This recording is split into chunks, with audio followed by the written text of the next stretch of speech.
नमस्कार दोस्तों, आपका स्वागत है मेरे चैनल में। प्रस्तुत है जयशंकर प्रसाद जी द्वारा लिखी हुई कहानी करुणा की विजय। भाग 1। संध्या की दीनता गोधूली के साथ दरिद्र मोहन की रिक्त थाली में धूल भर रही है।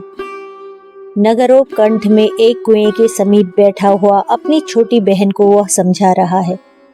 फटे हुए कुर्ते के कोट से उसके आंसू पोंछने में सफल नहीं हो रहा था, क्योंकि कपड़े के सूत से अश्रु विशेष थे।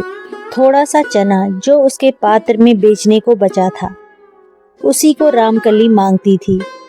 3 वर्ष की रामकली को 13 वर्ष का मोहन संभालने में असमर्थ था।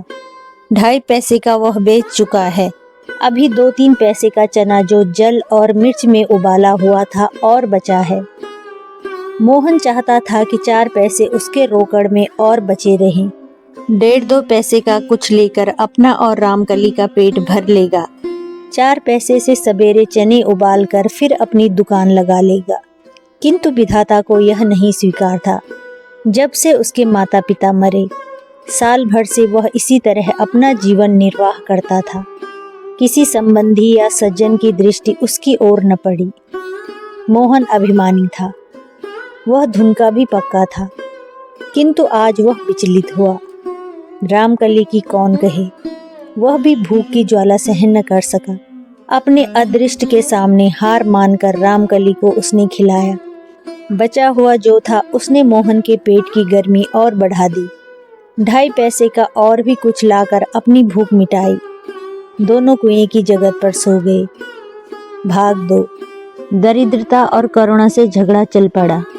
दरिद्रता बोली, देखो जी, मेरा कैसा प्रभाव है।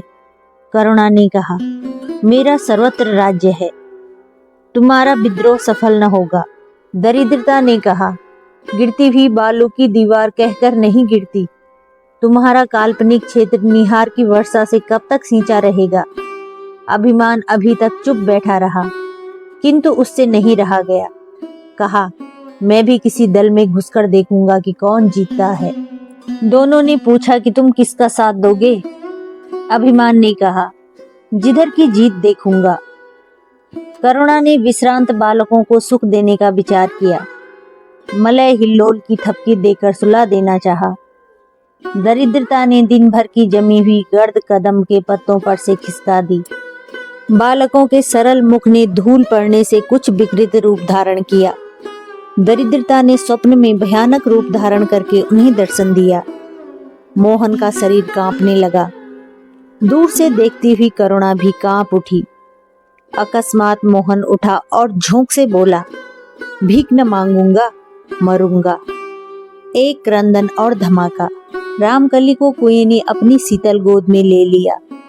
डाल पर से दरिद्रता के अट्टहास की तरह उल्लू बोल उठा। उसी समय बंगले पर मेहंदी की टट्टी से घिरे हुए चबूतरे पर आसमानी पंखों के नीचे मसहरी में से नगर पिता दंडनायक चिल्ला उठे, पंखा खींचो। भाग 3।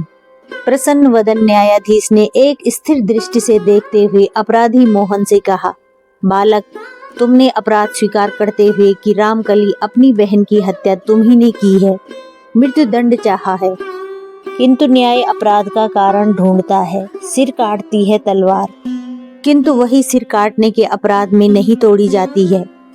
निर्बोध बालक, तुम्हारा कुछ भी अभी कर्तृत्व तो नहीं है। तुमने यदि हत्या की भी हो तो तुम केवल हत्यारी के अस्त्र थे। नगर के व्यवस्थापक पर इसका दायित्व है कि 3 वर्ष की रामकली तुम्हारे हाथों में क्यों दी गई। यदि कोई उत्तराधिकारी विहीन धनी मर जाता तो व्यवस्थापक नगर पिता उसके धन को अपने कोष में रखवा लेते। यदि निर्बाध उत्तराधिकारी रहता तो उसकी संपत्ति सुरक्षित करने की वह व्यवस्था करते, किंतु असहाय, निर्धन और अभिमानी तथा निर्बाध बालक के हाथों में शिशु का भार रख देना राष्ट्र के शुभ उद्देश्य की गुप्त रीति से और शिशु की प्रकट रूप से हत्या करना है। तुम इसके अपराधी नहीं हो, तुम मुक्त हो। करुणा रोते हुए हंस पड़ी। अपनी विजय की वर्षा मोहन के अभिमान के अश्रु बनकर करने लगी। कहानी यहीं पर समाप्त होती है। फिर मिलते हैं अगली कहानी में।